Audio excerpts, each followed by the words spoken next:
I stood in the middle of my living room, a space that had once been filled with laughter and warmth, now felt more like a prison of betrayal. The divorce papers lay crumpled in my hands, the ink barely dry, yet the weight of them was crushing.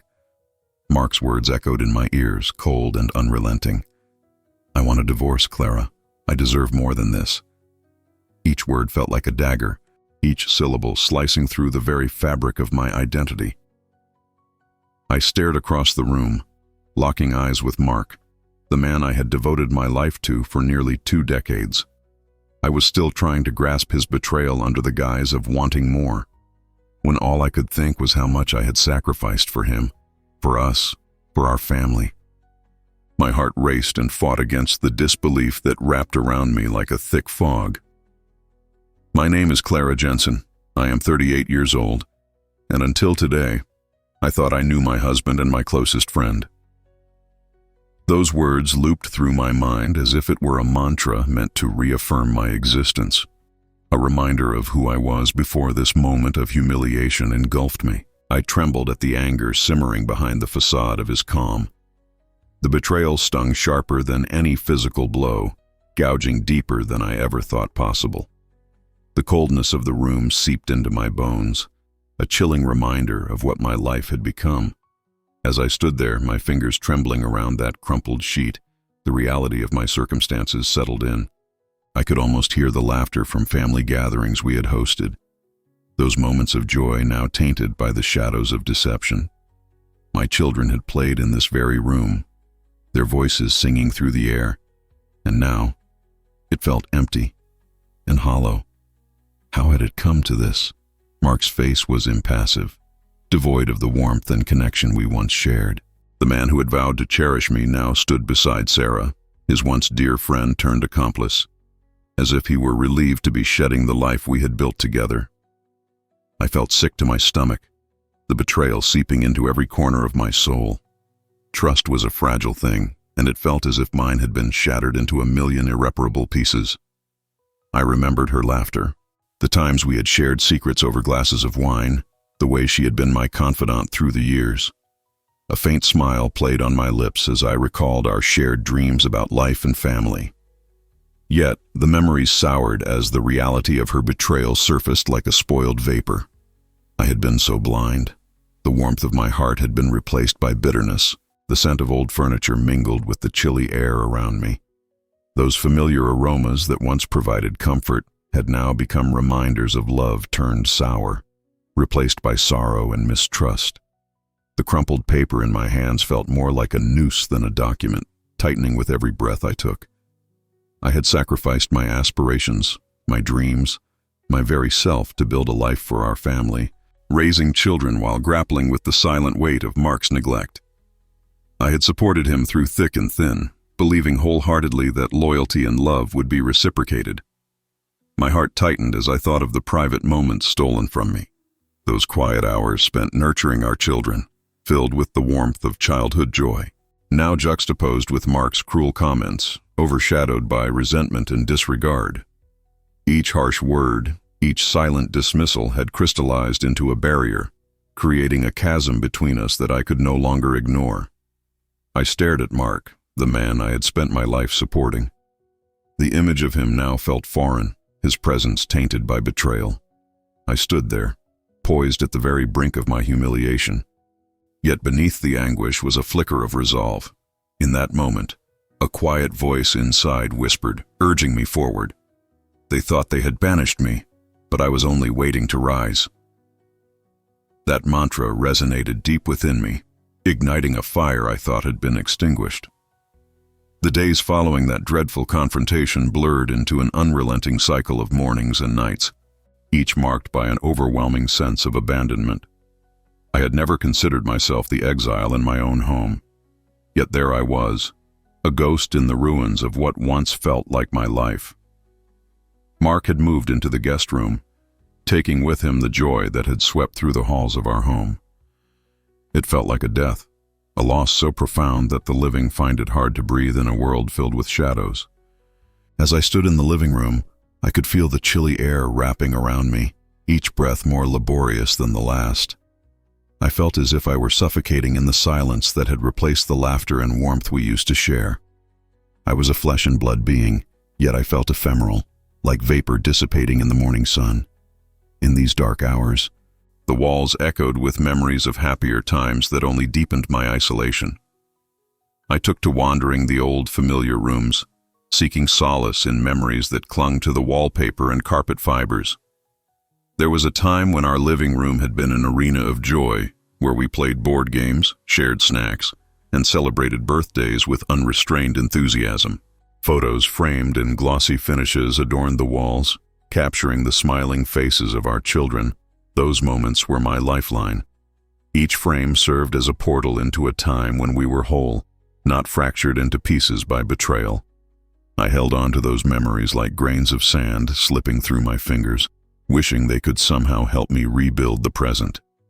Yet sorrow often invaded my thoughts, especially during the quiet hours. I could still hear our children's laughter echoing through the hall, their innocent voices competing for attention, voices untainted by adult disillusionment. Those memories, once a beacon of joy, now felt like a bitter pill that I must swallow, reminding me of the happiness that used to fill the air. As if by instinct, my feet carried me to the small, empty room that had once served as Jason's playroom. It was filled with remnants of childhood, stuffed animals that had seen countless adventures, drawings taped haphazardly to the walls, and a carpet threadbare from years of imaginative games. I closed my eyes, allowing the memories to wash over me. I could see Jason and his little sister Lily running through that room, their laughter bubbling like a clear spring. They had played hide-and-seek, their giggles spilling through the air, wrapping around me like a warm embrace, moments of joy captured in the tapestry of time. But even in this sanctuary of memories, I could not escape the overwhelming reality. Mark's cruel comments rang in my ears, each one sharper than the last, piercing through the facade of my perfect family life. I could still hear his voice, dripping with disdain and bitterness, telling me that I was nothing without him, that I had sacrificed too much, and for what? His freedom? Each word peeled away layers of my self-worth and left a raw ache in my heart. It was as if my contributions, the late nights filled with worry, the silent strength I had provided, had been erased in an instant, leaving nothing but indifference in their wake. I felt a tightness in my chest when I thought of those private moments stolen from me.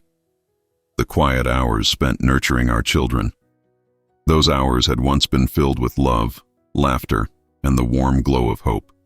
Now juxtaposed with Mark's cruel remarks and dismissive tones, each interaction overshadowed by resentment and neglect. I had built walls to guard my emotions, but each harsh word, each silence from him had crystallized into a barrier, creating a chasm between us that I could no longer ignore.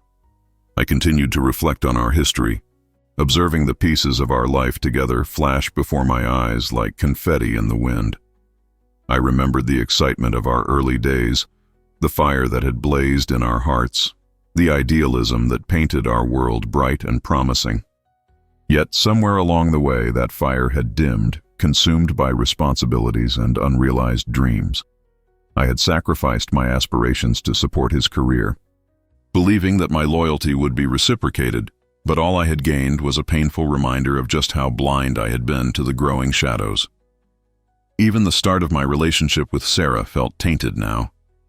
She had been my confidant and closest friend, and I recalled our late-night chats, the promises we made to support one another in our quests for self-fulfillment. We shared dreams of ambition and adventure, of climbing the mountains of success together. Now, Sarah and Mark stood united in my life's darkest moment. I had thought we were allies against the world, but it had all been a mirage, a facade built on misplaced trust. As the weeks passed, my world seemed to remain stagnant and lifeless, while the world outside continued its relentless march forward. The children played in the backyard, blissfully unaware of the storm that raged inside our home, their laughter a bittersweet symphony in the backdrop. I wanted to shield them from this truth, from the chaos that threatened to engulf not just me, but all of us. I had to keep them safe, but felt helpless as I floated along the surface of grief and despair. Yet amidst this darkness, A flicker of clarity began to emerge like a mote of light penetrating my fog. I could not allow this pain to define me. I yearned to rise from the ashes of despair, not just for myself, but for my children. They needed to see their mother emerge from adversity, resilient and capable. I had to transform my heartbreak into determination. One evening, as I sat on the porch watching the sun dip below the horizon, painting the sky with vibrant hues of orange, pink and purple, an insight struck me. A thought that transcended my sorrow. I could find a way back. Not looking to the past, but forging a new path toward the future. I needed to push through the hopelessness and find a sense of belonging again. It was then that I stumbled upon a neglected drawer in my grandmother's old desk, a piece of furniture that had been moved into storage during this tumultuous time. The dust-covered wooden handle seemed to beckon, as if it contained the key to unlocking new possibilities. I hesitated briefly, heart racing with anticipation, before pulling it open. Inside lay a bundle of letters, yellowed with age, their ink faded but still legible. As I unfolded the first letter, the words danced off the page, hinting at an estate that had long been in our family, a property that had never been legally transferred. My breath caught in my throat, and excitement surged through me as I realized the implications. A hidden inheritance could be the lifeline I had desperately needed, an opportunity to reclaim my dignity and independence from Mark's grasp. The realization sank deeper, shifting my entire perspective. I had been living in a world built on deceit. Yet hidden within this discovery lay the potential for a fresh start, a chance to find my own path rather than remain shackled by someone else's ambitions. During those darkest days, I found a framework that changed everything for me. The complete guide I followed is outlined in the first comment below. It might help if you're facing something similar. The bundle of letters lay in my lap, a tantalizing promise of a new beginning. Each page smelled faintly of dust and nostalgia, as if the very fibers carried the weight of ancestral dreams. I held my breath as I unfolded the next letter, my heart thrumming in anticipation. The handwriting was elegant, yet familiar, reminiscent of my grandmother's steady hand. In the carefully scripted words, I discovered details about a property nestled in the countryside, far removed from the chaos of my current life. A family estate, filled with history, had been left to my grandmother, but never officially transferred to her name. It was a home, rich with memories of family gatherings and sun-drenched afternoons spent on the porch, laughing and sipping iced tea. What I had thought was just an old family tale, something I had heard whispered over the years, suddenly became tangible. The realization felt like a spark igniting a beacon of hope. With every letter I read, I unearthed more details, how the estate had been neglected, but was still standing, awaiting someone to breathe new life into its walls. I could already imagine it, the sprawling fields, the hidden nooks of beauty, and the quiet sanctuary it could provide. I envisioned being free from the heavy shadows cast by Mark and Sarah, a place where I could rediscover who I was outside of my roles as a wife and mother. I took a moment to let the gravity of my discovery settle over me. The letters indicated that the estate had a modest value, but it was more than enough to help me start anew, should I choose to claim it. Hidden within those tattered pages was the opportunity to reclaim my life, not just from Mark, but also from the suffocating expectations that had burdened me for far too long. Determination surged through me. I would not be a victim of circumstance any longer. I was ready to orchestrate a new chapter, a pivot towards empowerment and independence. The whispers of fate guided me, reminding me that we are often gifted with the resources we need, but it's up to us to recognize and seize them. I spent the next few days immersed in this newfound treasure. With every letter I crafted a plan. I gathered documents, revisited family records, and tracked down legal advice that would help me unravel the strings surrounding my grandmother's estate. It was complicated, but with every step I took, I felt more alive, more in control. The fog of hopelessness I had wallowed in began to dissipate, and the embers of ambition flickered back to life. As I delved deeper, old memories surfaced. I remembered my grandmother's laughter filling the estate during holidays and summers spent exploring the vast fields around. I could see her in the garden, tending to her plants with care, passing along her wisdom like sacred heirlooms. I felt her spirit urging me forward, encouraging me to become the woman I was always meant to be, the one she had raised with such love and devotion. But I was still haunted by Mark's betrayal. I knew he would fight me on this, trying to warp my newfound strength into another weakness. I steeled myself for the confrontation I sensed looming ahead, for I was no longer the woman who would back down. I could almost hear him say, "You're nothing without me," and it filled me with resolve. I would prove him wrong. Yet, amidst the excitement and adrenaline of my discovery, my children's well-being remained paramount. I wanted Jason and Lily to understand this change. I didn't want them to see me as simply their mother, the woman defeated or abandoned, but as a force of love and resilience. I needed to strike a balance, navigating the complexities of my situation while preparing a future for our family that held the promise of healing. On a bright Saturday morning, I invited Jason and Lily to reminisce about our last visit to the estate. I wove tales of our adventures, how the sunlight danced on the grass, and the joy of family meals shared on the porch. Their eyes sparkled as I painted vivid pictures of a place filled with warmth and laughter. Slowly, I revealed my plans for us, a fresh start at the estate, where we could create new memories, away from the shadows of betrayal. Their reactions filled me with hope. Jason's enthusiasm mingled with curiosity, while Lily's innocent questions sparked laughter, releasing the tension that had hung between us for weeks. I had not only managed to lay the groundwork for our new beginning, but I'd also opened a door for connection, a shared vision rooted in love and resilience. However, I had learned to be cautious. Mark would not take kindly to my plans. He thrived on control and dominance, the very pillars upon which his strength rested, and now they were threatened. I had to be strategic, as much in my actions as in my words. I began gathering evidence of my grandmother's property and my rightful claim, knowing this would require deft maneuvering on my part. As I prepared to confront the lurking shadows in my life directly, I uncovered an official document that revealed details regarding property taxes and legal obligations connected to the estate. My commitment to this new path was unwavering, driven not by revenge, but by a desire for dignity. Amidst the revelations, I sensed an internal evolution. They thought they had banished me, but I was only waiting to rise. This mantra echoed in my mind, a reminder that my metamorphosis was just beginning. I was poised to reclaim my narrative, write a new ending away from the heartache I had suffered. Adding fuel to my fire, I sought out professionals, a lawyer with experience in inheritance laws and an estate agent who could outline the potential of the property. I was meticulous in my research, adamant about safeguarding my interest and ensuring the process unfolded seamlessly. I also leaned into the supportive community I had long ignored. Family and friends began to appear as unseen allies. I reached out to those I had drifted apart from over the years, hoping to gather strength from their wisdom and experience. I shared my story with them cautiously, wanting to weave in hope without burdening them with despair. Their encouragement fueled me further, motivating me to stay the course. As preparations for the looming confrontation began, I found an unexpected calm settling within me.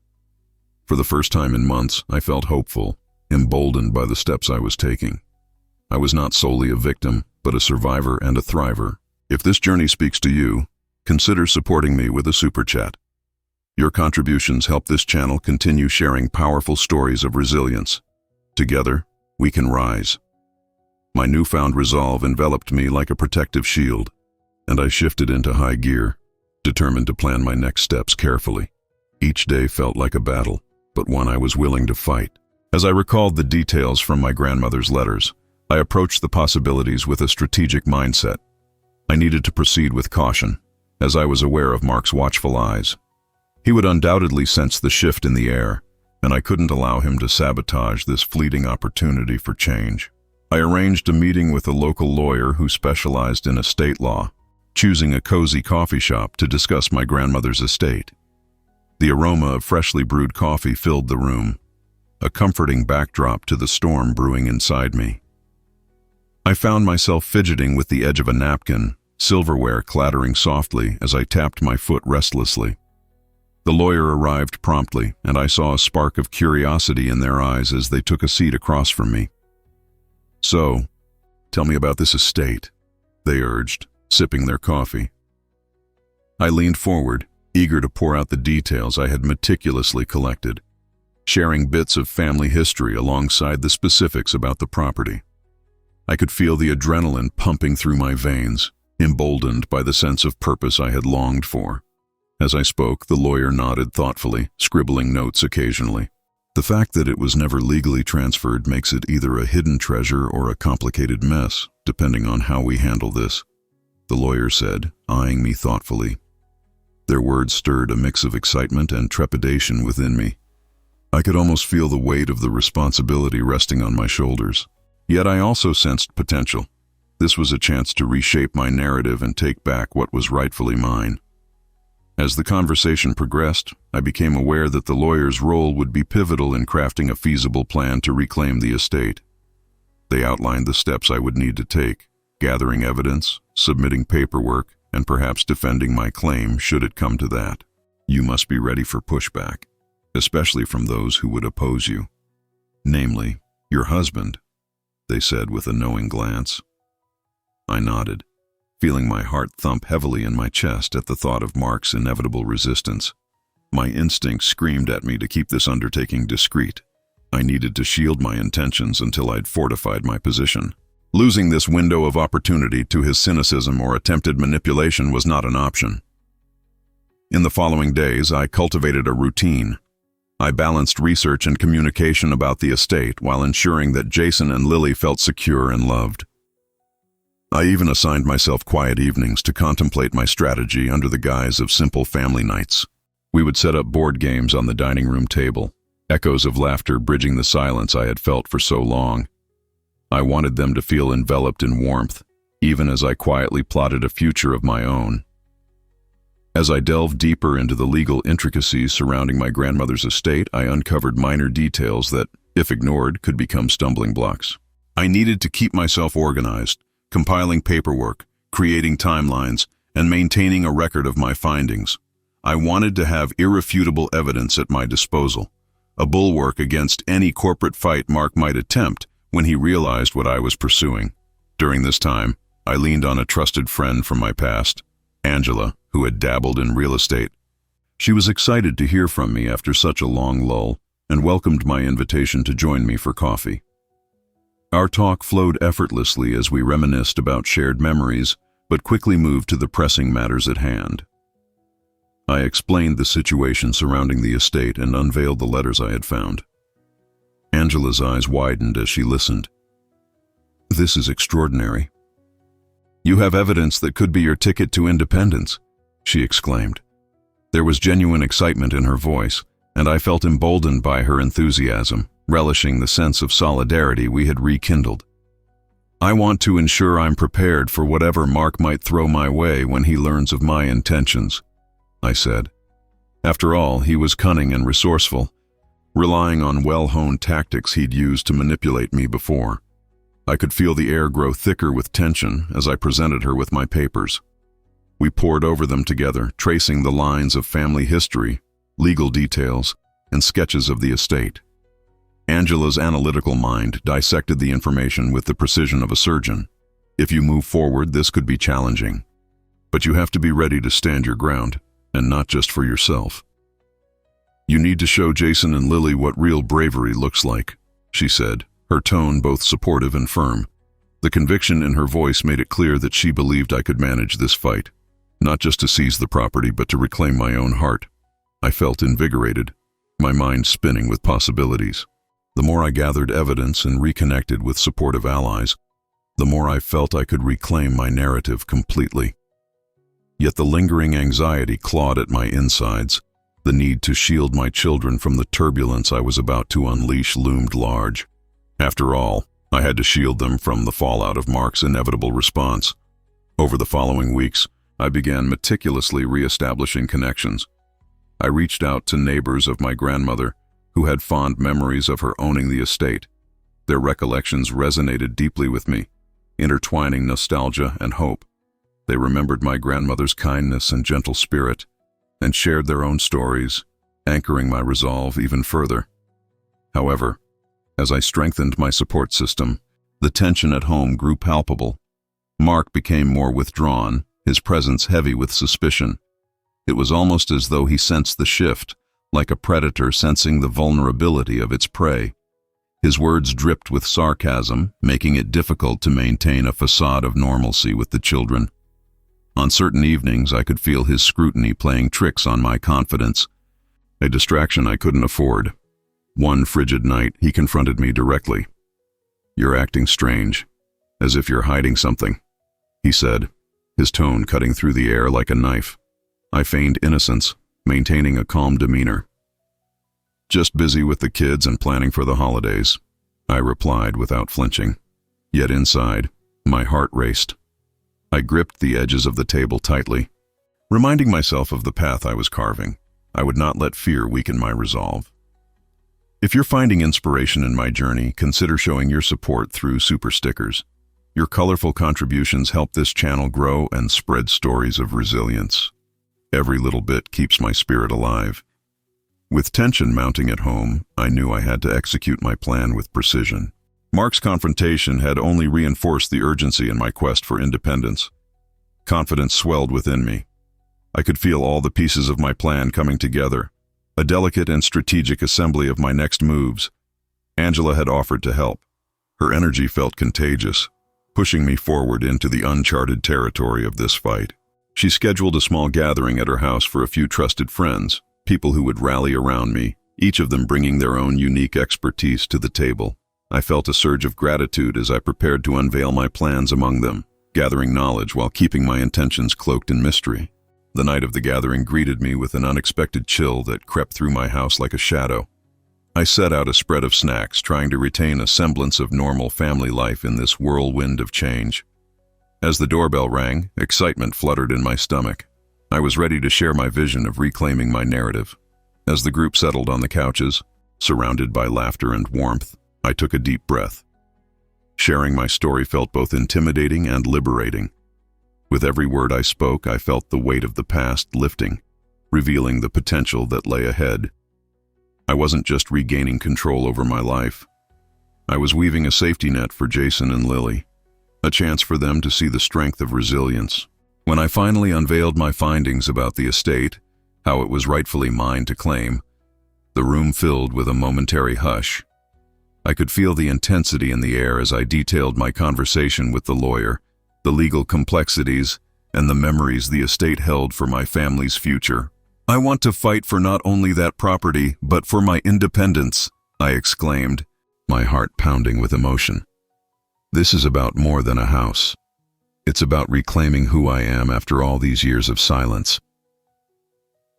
One friend, Michael, who had experience in legal matters, spoke up. "You need to establish your claim formally. Gather all the documents. Then we can share the history with the local authorities. And if Mark resists, we'll be right here with you, ready to support you."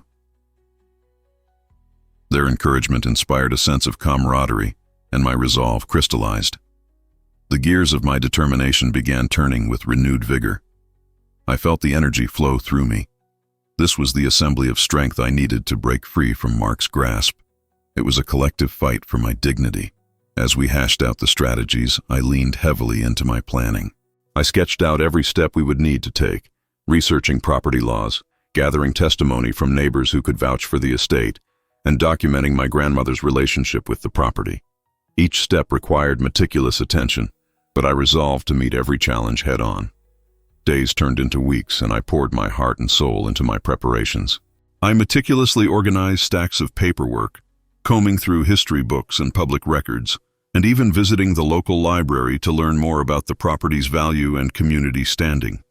Each small victory emboldened me, transforming that quiet spark into a blazing fire. But fear lingered just beneath the surface. More than once I heard Mark's voice in my head, questioning my worth. Would I be able to stand up to him? Would he recognize the transformation taking place? I needed to be ready for his inevitable resistance. I had seen the way anger turned him into a different person, and I couldn't afford any mistakes. As I continued to execute my plan, the children remained blissfully unaware of the upheaval surrounding us. They thrived in the rhythm of their routines, their laughter ringing through the halls, and I was determined to protect that precious light. I filled their days with enriching moments, trips to the park, cooking together, and evenings filled with stories that ignited their imagination. I was both mother and warrior, and I vowed to shield them from the storm brewing in the background. Yet one evening, while tucking them in bed, Jason asked me, "Mom, are we okay? Things feel different." I hesitated, the weight of his words pressing down on me. It was a question brimming with unspoken fears, a child's instinct for sensing the fragility of life. I smiled gently, brushing a lock of hair from his forehead. "We're more than okay, buddy.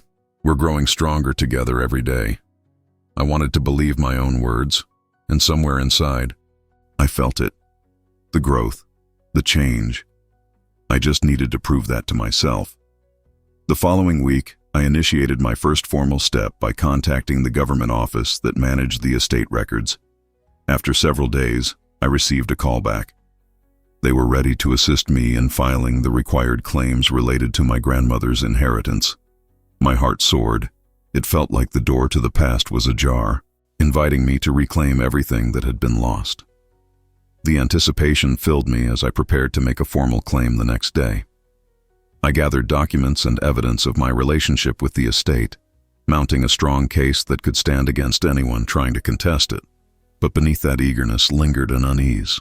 Mark would soon realize I was stepping into a power he had underestimated. I had to be ready for his reaction. On the day of my appointment at the office, anxiety mingled with hope. I slipped away into the bustling city, assuring myself that each step brought me closer to independence. When I arrived at the office, I walked through the doors as if entering a new world, a world where I could reclaim my narrative. Settling in front of the claims officer felt surreal. I laid everything out before them, detailed explanations, letters, and historical records that spoke of connection and support. Every piece told a story of love and perseverance, reminding me of my grandmother's undying spirit. "Everything looks solid," the officer remarked, reviewing the documents. A wave of relief washed over me. Would this be the moment I stepped into my own? But as I left the office, a chill gripped my spine. The momentary victory felt ephemeral as I began to imagine Mark's potential retaliation. He would fight back. I needed to be prepared for whatever he unleashed.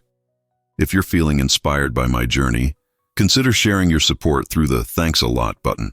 Your encouragement helps keep this channel thriving and brings more stories of courage and triumph to light. The days after submitting my claim were filled with a mix of hope and dread. I had opened the door to reclaim my grandmother's estate, but I knew Mark would not sit idly by. The tension was palpable, thickened by the uncertainty of his next move. Each time he walked into a room, I could feel the air grow heavy with animosity. Balancing my time with Jason and Lily became both vital and challenging. I poured my energy into them, relishing moments of laughter and playfulness while stifling the worry gnawing at my insides. They deserved to enjoy the joy of their childhood, free from the turbulence my decisions stirred. I wanted them to see me as strong and unwavering, not a woman paralyzed by fear. But as the days passed, it became impossible to maintain the facade. Mark's demeanor shifted from distant indifference to aggressive hostility. I felt him watching me like a hawk, eyes filled with suspicion. One evening, after the children had gone to bed, I settled onto the couch, trying to quell the unease within when Mark finally confronted me. "You've been sneaking around, haven't you? What's this about the estate?" His voice was low and dangerous, a predator circling its prey. I met his gaze, drawing from an inner reservoir of strength. "I filed a claim, Mark. It's my grandmother's estate, and I want to reclaim it." His expression darkened. "You think you're just going to walk away with it? You have no idea what you're up against. I've spent years building my life here. You think some old papers are going to change that?" "This isn't just about the property," I shot back, feeling the tension crackle in the air. "It's about my family, my history, and you can't erase that." He laughed, a cold, bitter sound that echoed in the small living room. "You think this is a game? I'll make sure you regret this decision. You aren't strong enough to go against me." As I turned away, I felt shaken yet defiant. The fire within me was igniting. I would not back down. This was no longer a question of just property. It was about my dignity and identity. A few days later, the news arrived. Mark had filed a legal objection against my claim, and I felt a rush of panic mixed with the familiar taste of determination. I reached out to Angela and Michael, my steadfast allies. "Mark's contesting the claim," I revealed, my voice steady despite the tremor inside. Angela's eyes narrowed with resolve. "Don't let him intimidate you. We'll put together a solid defense. He can't take what belongs to you." With renewed vigor, we gathered for strategy sessions, brimming with ideas and resources. Every detail mattered. I had to be prepared for the battle that lay ahead. Michael stepped up as our lead strategist, ensuring we examined everything thoroughly, all while I continued to gather testimonies from neighbors who cherished my grandmother. Each neighbor spoke fondly of her character, the warmth she spread. It was clear her love had left an indelible mark on the community. Their recollections became ammunition, building a narrative that could counter Mark's objections. I felt a coal of hope igniting within me, fueled by the kindness of those who had witnessed my grandmother's legacy. Yet my home life grew increasingly fraught with tension. Every word Mark spoke dripped with bitterness, undermining my confidence and attempting to weave doubt into my resolve. "You'll never win this. You're just a small-town girl trying to fight a battle you can't handle," he taunted one night. Yet, with each insult, I felt the weight of defiance rising. I had taken the first step out of his shadow, and I wasn't going back. Finally, the court date arrived, an event I had anticipated with equal parts dread and hope. The courtroom's atmosphere felt oppressive as I stepped inside. Mark sat across from me, the wall of animosity between us tangible. As the session commenced, I took center stage, ready to assert my claim. The claims officer reviewed the evidence I had meticulously organized, and I watched as skepticism transformed into acknowledgement during their deliberation. "Her claim seems legitimate based on historical documents," they noted. Mark's lawyer launched a barrage of challenges, attempting to dismantle my testimony, trying to make me question my worthiness. But I remained focused, each word exchanged only strengthening my resolve. When it was my turn to speak, I squared my shoulders, inhaling deeply. "This claim isn't simply about the estate. It's a testament to my grandmother's love for the community and for her family. This estate is a symbol of her legacy, and I am here to honor that." The judge's gaze shifted between us, the atmosphere in the courtroom thickening with every declaration I made. As I detailed not just the historical significance of the estate, but also the emotional ties, and my journey to reclaim my identity, the unity I had forged through the support of friends, community, and family became evident in my voice.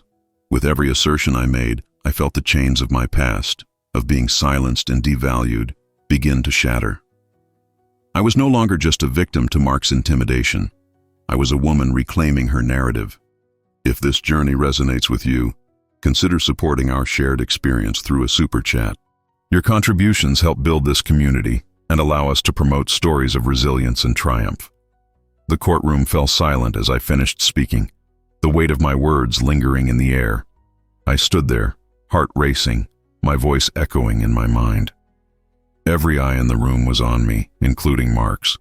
His face was a mask of disbelief, and for once I felt a surge of power rise within me. The tides had shifted, and I was no longer at the mercy of his manipulation. After deliberations that felt like an eternity, the judge returned to deliver their ruling. Having reviewed the evidence presented, I find in favor of the claimant. The estate shall be awarded to Emily Wells, honoring the legacy of her late grandmother. For a moment I felt suspended in time. The flood of emotions rushed over me, relief, victory, and disbelief. I had done it. I had claimed my right, my identity, and reclaimed the memory of my grandmother. Tears stung my eyes as I turned to Angela and Michael, both of whom beamed with pride, their support buoying my spirit. But despite my victory, I knew the battle with Mark wasn't entirely over. As I left the courtroom, I felt the weight of his glare on my back, promising retaliation. I steeled myself. This wasn't just about the estate anymore. It was about building a new life and breaking free from the chains he had forged. In the weeks that followed, I focused on healing and rebuilding. I decorated the vacant rooms of the estate, breathing life and warmth into the old walls my grandmother had cherished. With each paint stroke and every piece of furniture I moved in, I felt a sense of purpose reclaiming the space. Jason and Lily noticed the change too. They thrived in the vibrant environment I created, filling the rooms with laughter and joy. I began to host small gatherings for neighbors and friends, forging connections that felt genuine and strong. It became a haven, a sanctuary that honored my grandmother's legacy while allowing me to establish my own. As I grew, I invited Angela to join me in a community initiative to provide support for underprivileged children in the area. Together, we created a mentorship program, channeling our energies into helping those who felt as lost as I once did. It was cathartic to give back, to light a path for others, and to transform pain into purpose. Meanwhile, I began to notice shifts around me. Mark's attempts to undermine my success fell flat, and slowly, the community began to rally behind me. It felt energizing, like a new tide washing over the remnants of my past.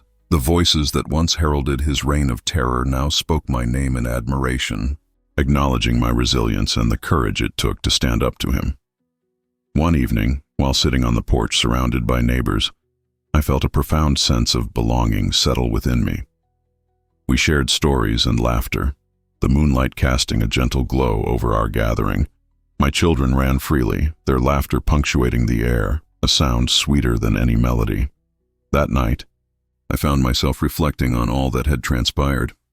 I remembered the turmoil that had once consumed me, the humiliation wrapped tightly around my heart. But I also recognized the power of that transformation. I was no longer defined by Mark or his cruelty. As I leaned back in my chair, I felt the warmth of hope envelop me. I whispered to myself, I am worthy of love, deserving of happiness, and the narrative of my life belongs to me. The phrase echoed in my mind, and I understood with clarity that my past no longer held influence over my future. Then came a knock at the door. I opened it to find Mark standing there, his expression unreadable. "What do you want?" I asked, my heart racing in my chest. "I just wanted to say, maybe I underestimated you. You're stronger than you look," he muttered begrudgingly, taking a step back. I held my ground, embodying the strength I had fought so hard to reclaim. "This isn't about how strong or weak anyone looks, Mark. It's about integrity and character. I won't let anyone dictate who I am ever again." He simply nodded, the change in his demeanor signaling that perhaps he recognized the depth of my transformation. As he turned to leave, I breathed in deeply, cherishing the moment. I had closed that chapter of my life, but a new, vibrant one was just beginning. I could feel the dawn of endless possibility inviting me forward, and I stepped into it with confidence. If you found your spirit lifted through my journey, consider hitting that like button and sharing your thoughts. Your support means everything and allows stories of resilience and healing to be told. This concludes Block 7 of the script. Thank you for following along my journey of transformation and triumph. They thought they had left me with nothing. They thought they had left me with nothing.